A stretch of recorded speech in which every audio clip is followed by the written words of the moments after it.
Kalaulah Nabi SAW ada di masa kita ini, adakah baginda akan mengambil vaksin? Satu persoalan yang agak kontroversi. Apakah jawapannya? Jom kita bahaskannya.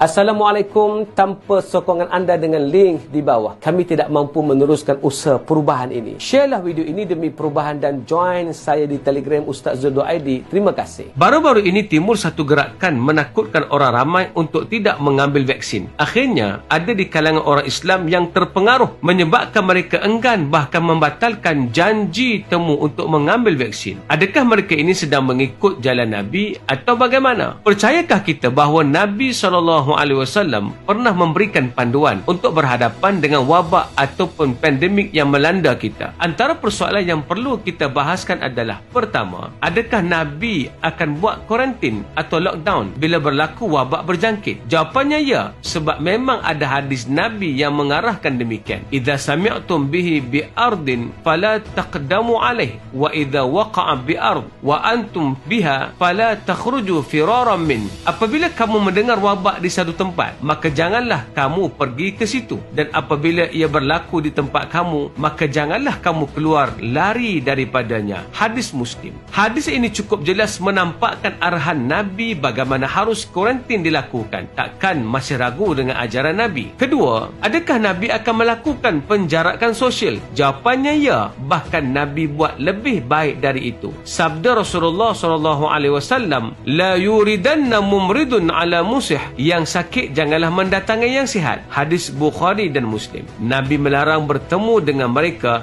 demi melakukan penjarakan dari yang sakit. Ketiga, adakah Nabi larang bersalaman ketika ada penyakit berjangkit? Jawapannya ya. Nabi SAW pernah didatangi oleh sekumpulan orang dari Bani Thaqif untuk berbai'ah, dan salah seorang daripada mereka menghidapi sejenis penyakit yang berjangkit. Nabi SAW mengutus kepadanya dan tidak bersentuhan dengan dia, seraya berkata, sesungguhnya kami telah menerima bai'ah kamu, maka pulanglah. Hadis Muslim. Nabi pun pernah mengarahkan untuk tidak bersalaman ketika seseorang boleh menjadi pembawa penyakit. Jangan kita lebih sunnah dari Nabi ketika musim wabak ini. Keempat, adakah Nabi akan melarang di musim wabak ini dari hadir solat jemaah atau Jumaat? Jawapannya ya. Nabi pernah membenarkan para sahabat untuk tidak hadir solat Jumaat. Ibnu Abbas radhiyallahu an pernah mengarahkan muazzin semasa hujan lebat untuk menambahkan pada lafaz azan dengan laungan sallu fi buyutikum, sembahyanglah kamu di rumah kamu.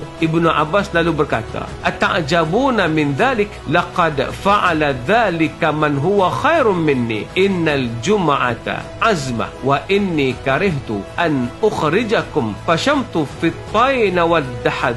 Adakah kamu merasa heran tentang hal ini? Sesungguhnya ia telah dilakukan oleh Rasulullah SAW. Sesungguhnya solat Jumaat merupakan satu kewajipan, dan saya tidak suka untuk menyuruh kamu keluar mengerjakan solat Jumaat dalam keadaan kamu berjalan di atas tanah dan lumpur. Kalau sekadar jalan berlumpur pun bagi Nabi sudah dikira keuzuran, ini apatah lagi wabak penyakit. Kelima, adakah Nabi pernah suruh sanitizer atau basuh tangan? Jawapannya ya. Suruhan Nabi itu bukan ketika berlaku wabak pun, bahkan ianya adalah amalan seharian, iaitu ketika bangun dari tidur. Sabda Nabi, idza stayqaza ahadukum min naumih fala yaghmis yadahu fil ina hatta yaghsilaha thalatha fa innahu la yadri aina batat yaduh. Jika bangun dari tidur, basuhlah tangan 3 kali sebelum celup ke dalam bekas air. Ini kerana kamu tidak tahu semalam tanganmu telah pegang apa. Hadis sahih. Bahkan sebelum berwuduk pun sudah menjadi sunnah Nabi membasuh tangan 3 kali terlebih dahulu. Ketika keadaan biasa pun Nabi membasuh tangan, apatah lagi di musim pandemik. Keenam dan yang terakhir, ini soalan yang agak kontroversi. Adakah Nabi akan mengambil vaksin? Saya akan jawab dengan hadis ini. Sabda Nabi, tadawu fa innallaha azza wa jalla lam yada' da'an illa wada'a lahu dawa' ghaira da'in wahidin